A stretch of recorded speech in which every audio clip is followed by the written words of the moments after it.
Hi everyone, welcome back to Football-Oranje, your home of Dutch football. It is time for a match preview of the Netherlands versus Scotland. We're really pleased to have Dutch football back at an international stage. It's been a long time, so now it's time to warm up for Euro 2024. I'm Michael Statham, joined by Mike Bell and Abdul to talk about the game. We've got this game coming up and another friendly international break, all before we pause again for the end of the Eredivisie season and then the Euros. So how are you both feeling for this one? Is it a nice chance again to see what the Dutch players can get up to ahead of the tournament? It feels great having 4 friendlies before the Euro starts and 2 friendlies in the upcoming days in the next week actually. So it's really exciting.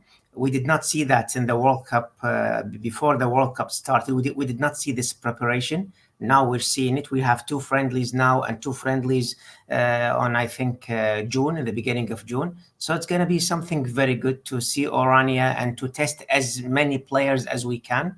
Yeah, we are all excited about it, actually. Yeah, I think it's going to be 2 good games, different sort of types of opponent to measure this side. I think that, these are games where there's a couple of players that need to prove themselves. And again, there's a couple of players that haven't made it due to injuries, which is a shame that we're not going to see. Because I think there's a couple that we definitely want to see in there that won't be in there. And there might be some players that are in there that we shouldn't be in there. So yeah, there's some of the selections definitely up for debate, and it's interesting to see how they do in the next couple of games. Yeah, let's actually start with that latest squad then. First of all, I'll just do a quick shout out if you are listening on YouTube or SoundCloud, Apple Podcasts, Google Podcasts, wherever you are. Do give us a thumbs up, give us a like, subscribe to our YouTube channel if, of course, you haven't already. Plenty to come over the international break. We're starting with a squad then. I've got actually a little snipping of it here. So, fellas, you just let me know that it's come up on screen. The squad itself, there weren't too many surprises other than perhaps one obvious one, if people weren't aware, Jorginho Wijnaldum is back in the squad. And there have been a couple of dropouts. Is that right, Mike? Is it Brobby has dropped out to injury and Frankie. Yeah, Frankie was already out, but has there not been a second one since the squad was announced? Just Brobby so far. I think everyone thought Gakpo would drop out, That's but the one. Gakpo's not dropped out just yet. I mean, it might happen in the next couple of days, but he's still there right as we speak. Okay. Are all the players on the screen now? Can you see them all? Yeah, they're there. Talk me through it then. What do we think about this selection? It looks great, really. All the players we wanted to be, they are there already. Speaking about myself, of course, I do have speculations about Wijnaldum. I have my doubts. I don't know if he can be, if he can do any benefit for Orania. But let's see what he's capable of. I did not really see him playing in Saudi Arabia. I haven't been watching him, so I don't know. I don't know much about his performance. The rest of the players are just perfect. I was hoping to see Somerville, for example, instead of Broby, since Broby was injured.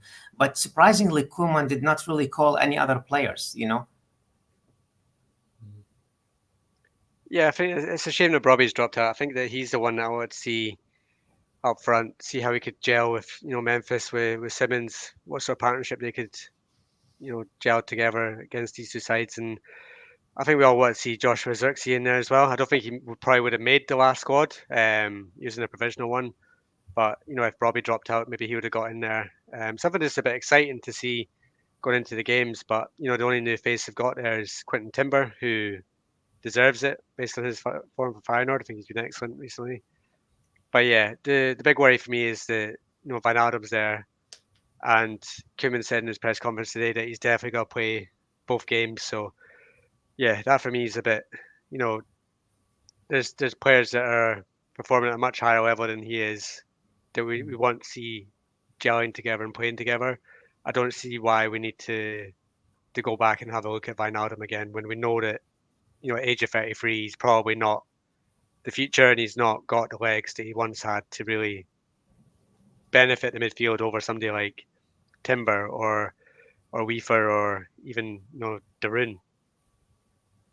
I do think, though, that I agree with what I heard on Dutch media. I can't remember which pundit it was now, but they were saying not every single player has to be there for their playing quality. Can they not? I don't want to go back too far here to the likes of Kevin Strootman, who just was there as a DJ in the dressing room. But Wijnaldum probably brings a little bit more playing quality, a little bit more with experience as well at the top level of the game. Is there any room in your hearts for a bit of Wijnaldum in that aspect? Yeah, I'm not it's really. Go ahead. Go ahead. I was going to say, it's always nice to see him smiling around, but just because he's friendly with Van Dijk and he's friendly with Ake, you've got experienced players in there. That's probably the reason why Blynn's still in there. Is he's experienced, Yeah. so you can't have too many of these players that are just around because of what they bring to the dressing room.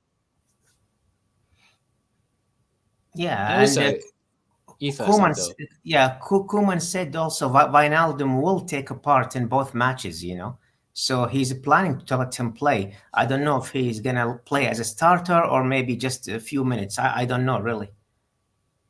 Who is this in place of, though? This is what I'm a little annoyed by. Like, is this just until Frankie's back, or is this part of him reintegrating ahead of the Euros? He did not say anything about that. I don't know if Frankie was there. He would choose Wijnaldum. I'm not really sure. But Koeman is well known for, preferring Wijnaldum in the squad. He's been choosing him, and Wijnaldum has been playing a very big role in every match. Koeman was a part of it as a head coach of Oranje, actually. Yeah, I think his quotes today as well. He said that Wijnaldum's a box-to-box number 10 that Netherlands don't have a lot of. So make that what you will. He's maybe not going to be a deeper role. He's maybe even going to play him as a 10, which would be a bit of a shock when you've got Veerman and Xavi Simons that can do that, and you're playing Wijnaldum. But we need to wait and see. As he said, he's playing both games. It could be 10 minutes at the end of them, but I doubt it. I think he's going to definitely start one of these games. So we'll see what he can bring. But if he gets minutes and Quentin Timber doesn't get any, then I think that there'll be quite a lot of people scratching their heads at that. Okay. And it's also good to see Memphis back, isn't it? Yeah, especially after the killer goal he scored. Hopefully that will bring his confidence up. And hopefully he's ready to play and to impress again with Oranje. Yeah, I think he's got the physical sort of attributes that Brobbey, brings as well. And Brobbey not being there, you got Memphis there, and then you just got to find who's the perfect partner from. Because if we're going into these games with Memphis and Weghorst as the front two, then that sort of takes a little bit of the tarnish off for me. These two games, you've got to see Memphis playing with Simons, Gakpo, or even Malen. Malen's been in great form recently for Borussia Dortmund, so I think he deserves maybe another chance to actually show what he can do in Oranje, because he's not done it so far. That's so frustrating that Malen, in some ways, has got his form back, because whenever he's played with the Netherlands recently, like how many years now, he hasn't performed well enough, and it makes me think the same thing will happen. He'll get his club form up, gives him a chance, and I don't know. Maybe I'm being harsh, but I would have loved to see Brobbey really kind of get loads of minutes for this. And I will bring up some quotes that Mike put out on Twitter earlier around the Koeman press conference. One of them was talking about Brobbey, that had he been fit, maybe would have been a starter with Memphis together as a 2 ahead of the Euros. That's really exciting. Yeah, that will look good, and maybe Simons behind them, Yeah, I think that Brobbey just has these attributes that you just don't really see much anymore. Like, he can throw the ball forward, he's got battle for it, he's going to cause so much trouble for defensive with his pace, with his strength. He can hold it up, he can run, he can score goals now. That was his main thing that we were always criticizing him for, was his finishing, but he seems to have sorted that out now. He just seems to be the complete striker at the moment, and it's a shame that, yes, he's not going to be playing in these games, but if he's right and he had an injury for a few weeks going into this, if it gives him the rest that he needs to get fully fit before the end of the season and the Euros, then that could also be a good thing going forward. But yeah, I really hope that we do see him redying, coming to the Euros, because I think he's just got something different that I don't think many other nations can say that they have. Yeah, I think all players can be available for the Euros, even Timber, even Koeman himself said that, he's not going to overrule, or he's not going to cancel Timber. There is a big chance that he might come back, actually. So we might have the full squad. Hopefully nobody gets injured before that time, Yeah, fingers crossed. Just going to pull up the next image about that has quotes from Koeman. And if you're listening as an audio only, I'll try and read some of them out as well. But interesting comments, Mike. What was the sort of highlight for you? Whilst I'm getting them up. I think that for me, the good thing was he said that the door's not closed on Xerxes. So if he, starts between now and the end of the season, he can still get in the squad. I think he made a comment that, we've put him in the provisional squad because he's developing, which makes me think that he was always just going to be part of the provisional squad. But I think that if he keeps scoring goals for the end of the season, then he has a chance of sneaking in there. Other than that, Jurriën Timber's not ruled out. So if he comes back to fitness for Arsenal, he can come back into the squad, and you'd say he's an upgrade on someone like Gertruida, who's playing in a similar position. So he can make it in the squad. But the feeling I got is that he's keeping his options open. He doesn't really have a set, strike force. He doesn't have a set midfield, and he's open to seeing new players trying something out, over the next 2 weeks.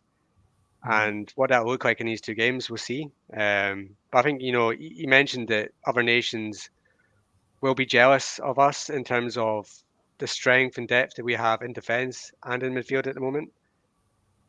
Yes, there's still question marks about goalkeeper, still question marks about up front. But I think that if you look at that midfield and the options that everyone's having at the moment, and look at that defence with the players that aren't even there, like Mickey van de Ven, Ian Maatsen, who's been doing great for Dortmund. You got, Sven Botman can't even get anywhere near the squad. So there's just so much strength and depth, and those 2 positions, Netherlands are amongst the strongest teams in the world. Here are some quotes I'll just read out. Some of Ronald Koeman's press conference. Wijnaldum will play a role in both games. The Saudi League is not a Mickey Mouse competition. Brobbey was an option to bring in up front. The door is still open for Xerxes.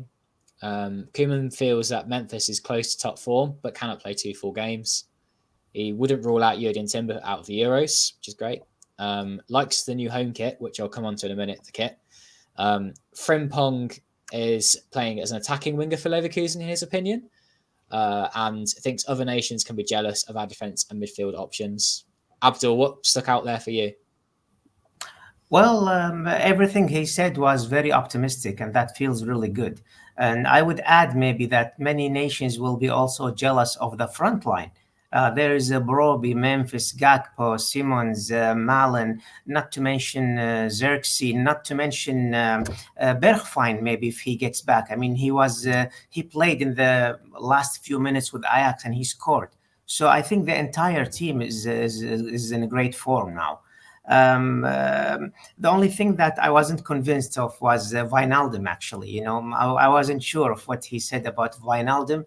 I still think he's done, but hopefully I am wrong.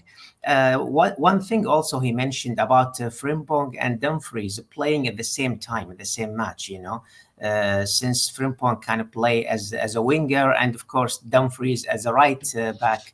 In case we play 4-2-3-1 or maybe 3-5-2, maybe, I'm not really sure, but he said they both kind of play at the same time, which is very good. So he has variety of options, and he has also variety of formation. He can play with any formation, which is very good, actually. Yeah, lots of options. He can keep changing formation if he wants to. Go on, Mike. A 4-3-3 with Dumfries at right back and Frimpong at right wing would be something to see, and it'd be that right hand side would be electric pace wise, but whether it be good defense wise would be something else. But it'd be interesting to see anyway.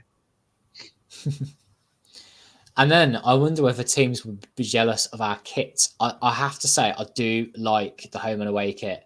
If you are listening audio only, I'm really sorry. It's going to be shown on YouTube only. The orange kit is looking pretty beautiful. The away kit, I'm slightly less of a fan of. I'll probably bring it up anyway.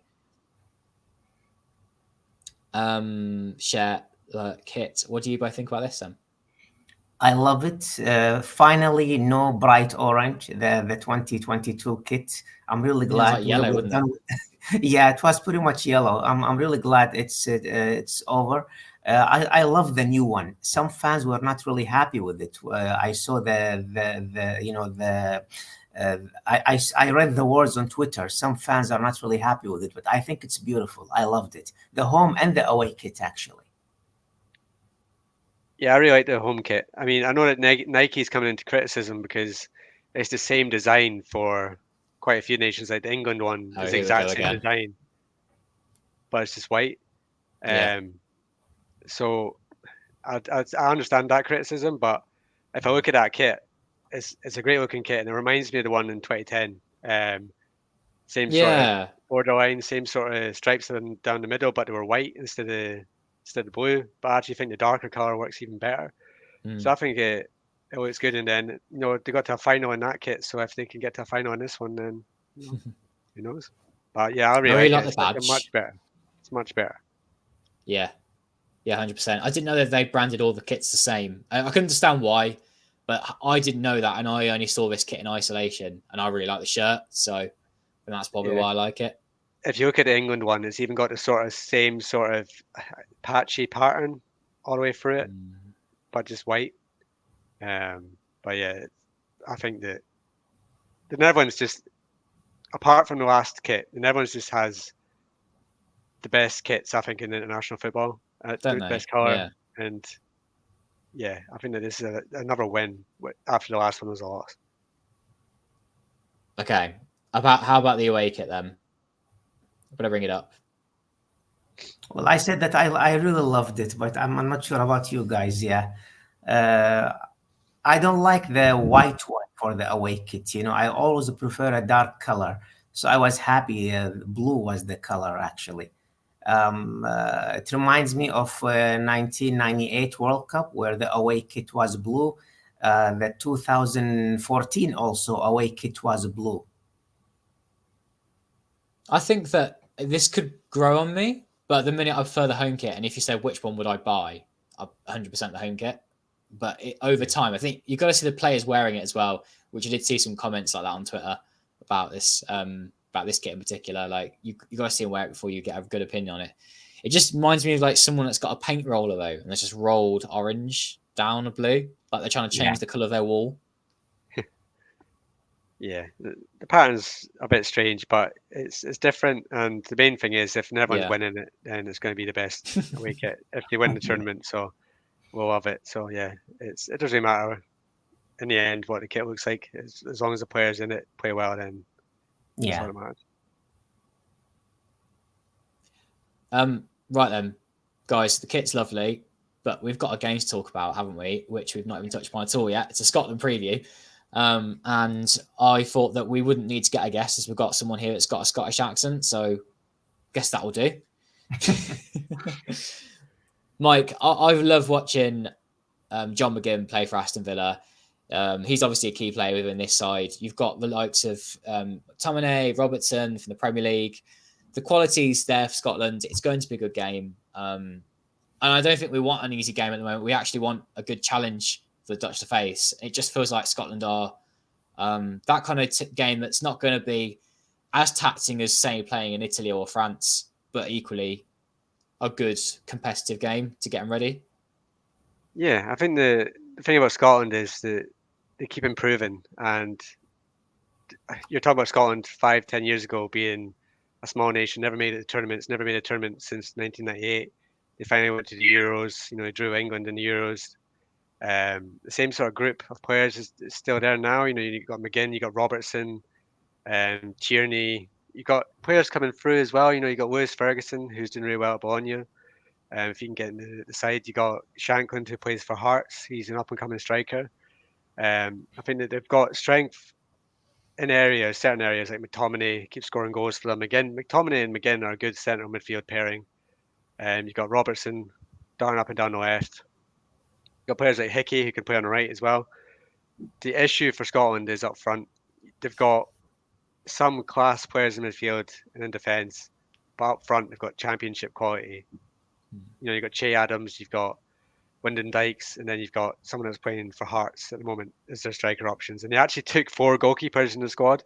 So the joke is they've actually got more goalkeepers than they've got forwards in their squad. Wow. So that shows you the sort of strength and depth that they don't have up front, which is kind of like what we were saying about Netherlands a few years ago. But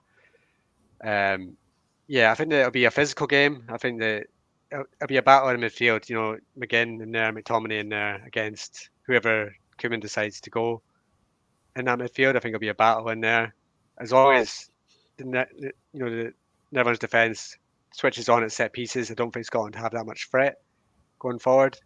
It's just about can they click in the attack, score the goals, get on top of the midfield, and then Netherlands should be fine.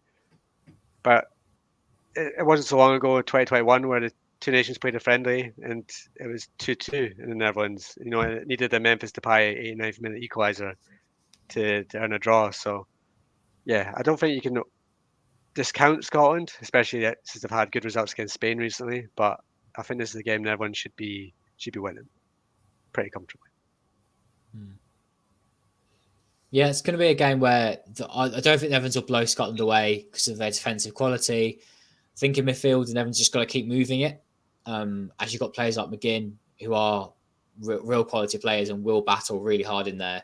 I think they'll win those physical duels, but then it's what Scotland will do with it, like you say, how they can get it forward to the players that are going to hurt the Dutch.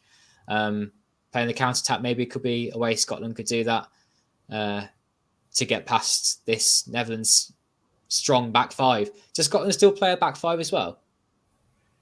Yeah, it depends on the opposition. They sometimes switch up. But I think in like the bigger games, like the likes of winner away against Spain, they played 5-4-1. It was very much five at the back, four central midfielders in midfield, and then the big Lyndon Dykes up front. You know, hoofball at some points. But yeah, they've started to play. You know, lesser defensive against teams when they think they got a chance. Like Norway's recently, they played with four at the back. But I think with this one, yeah, you're looking at definitely five in there. Abdul, is it a challenge that you think the Netherlands, need? Is it a challenge that you can test out this 5-3-2? Is it what do we even play anymore? 5-2-3, 5-3-2. I don't know how Koeman is going to play really. If it's going to be a 5-3-2, 5-2-3, 4-2-3-1, there are so many options really. But of course, playing Scotland is going to be something good for Oranje. It's going to be a good test. I saw the match against Spain where they managed to beat Spain. They played very well. They have a very good fighting spirit, actually. So I think it's going to be a good test for Oranje. We will learn a lot from this match, hopefully. It's going to be a difficult match. All the matches I remember with Scotland were not really easy, except maybe for the one that ended 6-0, 2004 qualifier. But all the matches after that, I remember them. They were kind of challenging matches, So it's going to be a challenging match, unless, of course, the Oranje guys surprise us and play a very well match and maybe score more than 2 or 3 goals. I don't know. Let's get a starting 11 prediction from both of you. But I'm going to do it a bit differently for fun. Mike, I'm going to ask you first of all who you think Koeman will pick. Then I'm going to ask Abdul for who he would go for. So if I just start in goal, Mike, who do you think Koeman's going to choose in goal? Ooh, based on his comments in the press conference, possibly Verbruggen. So a nice easy start. Abdul, do you think, is that what you do? Yeah. Totally agree, yes. A back five then. Mike, what would you do? Well, Koeman. It's going to be Dumfries at the right. It's going to be Hartman on the left. Ake, Van Dijk, and Geertruida. Well, I agree with all except for Geertruida. Maybe he's going to try De Vrij, actually. And then in midfield, Mike, Koeman's likely picks? Likely picks, I'm going to go with Wiefer, Reinders, and Wijnaldum. That honestly is such a Koeman midfield, if ever I've heard one. And Abdul, who would you like to see? I would go for Veerman, Reinders, Timber, hopefully. Oh, that sounds so much more vibrant. And the front two, Mike? Memphis and Hakpo. Oh, I expect Memphis and Simmons, actually. See, I think, why not go with Simmons behind that front two, like say Simmons, Capo, and Memphis as a 3. That could be also a good option, compromise. actually. Yeah, that could be a good option. And I'd like to see Veerman take that Frankie role and then having Reinders next to him to get Reinders into the team, get him playing, because next Frankie, we think it could work. So Veerman's probably the next closest person you could get for that. Though, what was it Van Gaal said? Didn't he say that Schouten was the lesser version of De Jong? Just isn't as good as De Jong or something along those lines. This guy, yeah. Go ahead, Mike. I was going to say, who is as good as Frankie De Jong? Who can do what De Jong does better than he does? So Schouten is a very impressive player. He really impressed me with PSV. He deserves to be in Oranje, but now we do have the luxury of so many players in the midfield, which is very good, so yeah. And here's one that I heard the other day, which might rile up some listeners and you two in particular and get your reactions. Someone said to me, and admittedly they're not a football like pundit or anything, they just like football. So Frankie De Jong is the most overrated midfielder they've ever known. Well, he proved himself many times with Oranje. He proved himself with Ajax. He proved himself with Barcelona. So what does he have to do to prove himself more,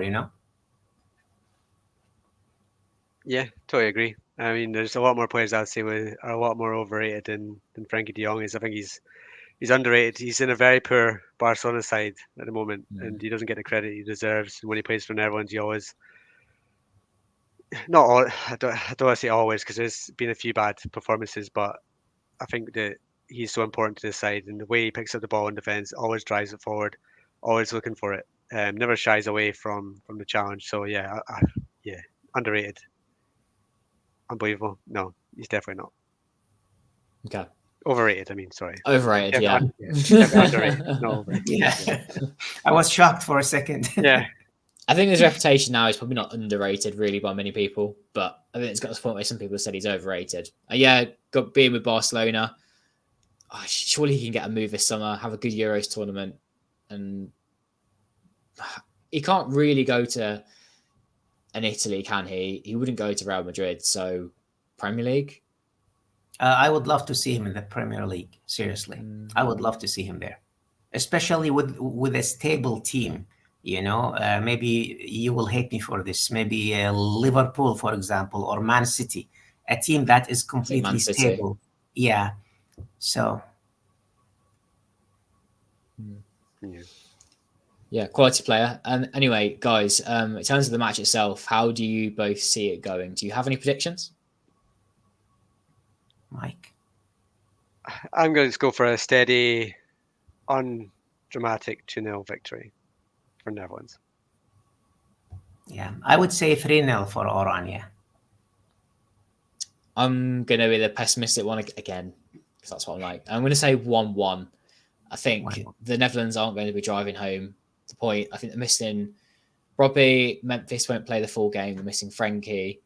Just a little bit of attacking verve, maybe. Not quite enough tools to get past them. So I'm going to say 1-1 for that reason. And I also think Scotland have got a goal in them, despite them not having a striker, really. I think they're threatening enough from on the counter and there's some set pieces. And it's not one they're going to throw everything into. But I think if it was like a knockout game, I'd fancy Netherlands to win, because it's a friendly. Yeah. Yeah, it depends on the team selection. If it comes to Friday and then the team selection's in, it's got Blind, Wijnaldum, De Roon, and Weghorst up front, and I'll be cheering on Scotland. So yeah. And also we have to pay attention to the League A path, since we will also find out the team that's going to be in Oranje's group. Now we know it's France and Austria, but the third team will come from this league path, this playoff. Estonia is going to face Poland, and Finland is going to face Wales, the winner against the winner, and then we will have the team that will be in our group. So we will also watch these matches. It's going to be important matches as well. In terms of enjoyment, which team would you prefer to have out of those four? Enjoyment, I would say Wales. They have a good team, but I would want to have Finland or Estonia, of course. On paper, we are way stronger than them. Yeah, I would enjoy watching us hammer Estonia at the Euros. So yeah, if it's on enjoyment, then yeah, I'd rather have Estonia. Yeah. The one I want to avoid, we're, we don't play badly against them, but just the thought of Poland, they seem stronger. So that's the one that you'd want to avoid because you've obviously got Lewandowski, who has never done it at a big tournament, but it could be his last one. You never know. So yeah, Poland's one to avoid. Estonia and Finland would be the ones that kind of hope to get. I think It Poland's will. like the sticky game out of those teams, whereas Wales will be tricky, but would be fun. And yeah, Estonia and Finland, we'd beat them, wouldn't we? Like, well, don't Yeah. quote me on this now. I've said it, haven't Well, I? the point is, it's gonna be only one match, no home and away. So you could Yeah. expect anything. Anything can happen. Okay, guys. Before we end, then, is there anything else you'd like to discuss today? Anything Dutch football related? Just hope we enjoy the match against Scotland and we get the best of it. Of course, it's important to get a positive result for the FIFA ranking. Let's not forget that the draw for the European qualifiers for the FIFA World Cup hasn't started yet. They haven't even decided what day it's gonna be. So in the meantime, we just have to win every single match to keep our level to stay in the top 10 of the FIFA ranking. Yeah, well said. And yeah, it's got another good week of Dutch football action. You've got the under 21s in Euro qualifying, you've got the under 19s in Euro qualifying, under 18s playing, under 17s in Euro qualifying. So it's going to be a busy week. We keep up with all these sides on the website, so you'll see match reports for those games. So you'll be kept up to date with all that happens in the youth teams as well. I might keep an eye on all those and all the talents coming through. The under 19 side at the moment looks really strong. So yeah, we'll keep an eye on that one for sure. Brilliant. I think before we talk about what we've got in store for viewers and listeners soon, we did have, of course, Villa beating Ajax 4-0 in the end. So all Dutch sides now out of Europe. Just got to touch upon those two games, the PSV one and the Ajax one. PSV so unfortunate to not get that equaliser and force extra time. Yeah, just go for them because I feel like it was quite a 50-50 game, just like the final Roma game. I think Dutch sides used all of their luck and poured it into Ajax's game at Bode Glimt when Oh they last yeah. got through. Yes, yes, They would have definitely. loved final to get through, loved PSV to get through. Ajax just needed to die this season in Europe and bring them back next season when they're ready for it again. Because yeah, I that was think pretty depressing. I think Feyenoord and PSV deserved more than what they got in the European competition. Even Feyenoord lost in penalty Yeah, shootouts against Roma. PSV, I still don't know how Luke De Jong wasted that chance. He scored more difficult chances than this one actually. And the way Babadi just fell and left the ball to Dortmund, that was kind of really strange. But yeah, they were completely unlucky, really. It's no surprise to see Feyenoord performing like this season, since they have four players in the national team, or maybe six even, if Bilo wasn't injured and Stings. So imagine six of them in the national team, more than half the team. It wasn't surprising really for Feyenoord to perform that well, same as PSV. But yeah, now we only focus on the Eredivisie, I guess. Yeah, I think the observation I would say is that Feyenoord and PSV went out fighting and showing themselves to be a good top class opposition. Ajax went out with an absolute whimper and showing themselves to be an absolute shell of what they used to be. I mean, they were played off the park, probably didn't even get anywhere near Villa's goal that whole game. Um, and yeah, PSV, I watched them at the weekend against Twente as well. They missed so many chances. Luke De Jong missed so many chances in that game Yes. until they eventually won it in 97th minute. I think that the more he's playing this season, the more you don't hear so much about the people saying, "Oh, he should start going to the Euros again," because he's now showing the Luke De Jong that we know that it's missing a lot of chances, Yes. which is a shame because he started the season off so well. And I think that if he just continued on that way, PSV could have got through. But yeah, I think that in that game against Dortmund, luck wasn't there, but the quality was there. They showed them it was an equal game. It finished 2-0 in the end, but it could easily have been 1-1 at the end. Gone to extra time and PSG could have won it. So yeah, I think that at least PSV and Feyenoord went out fighting and shown themselves to be that level. But yeah, Ajax definitely didn't. Ajax will need to sell half the team maybe if they want to have a good season next season, you know? Them this summer, they're going to be so interesting to see what happens with them. New manager, players going in and out. What can they keep hold of and such? Whereas you've got PSV in a final that probably going to go from strength to strength again, maybe. Twente getting stronger. Would RZ invest, get a new manager in? So I think there's plenty of things to keep tabs on for the Dutch sides this season and into the summer. One good thing did come out of the Ajax game, did at least get a nice scarf to put up on the wall. Yeah, I was going to talk to you about that. Yeah. Yeah. Well, Twente has a good team, actually. Even the way they were, kicked out of the European competition was a kind of misfortune. They were leading 1-0, suddenly a red card. So the whole match changed to 4-1 after that. We're talking about them playing Fiorentina last season, got to the final. Yeah. Fenerbahce, again, could be quarterfinalists now, could be last four, could be in the final. Yes, they were completely unfortunate. But speaking of the also AZ, since it was also a team performing in Europe, I think the 3-0 that was completely turned around to 4-3. I think that match ended everything for AZ. They tried so hard to make a comeback in the group after that, but that first defeat took the best of the team, actually. Yeah. More on Dutch clubs soon. We'll do a separate podcast in a couple of weeks, and people can enjoy us talking about the Eredivisie and Dutch clubs in general. But thank you, Abdul. Thank you, Mike. And good to chat. More soon from us. We've got a few irons in the fire as well, so do stay with us. And of course, the next time we'll be talking to you or is the live stream after the Netherlands-Scotland game, and we look forward to seeing you there. So do join us live. And if you can't, do check us out on YouTube whenever you can. And let us know, of course, in the comments now. Come and see us again on Friday. What do you think will happen in the game, Netherlands versus Scotland? Did you enjoy our show? Let us know. What do you think about the new kits as well, the new home and away kit? Are you going to get it? Let us know. All right, everyone. Give us a like if you enjoyed. Subscribe if you're new. And bye for now.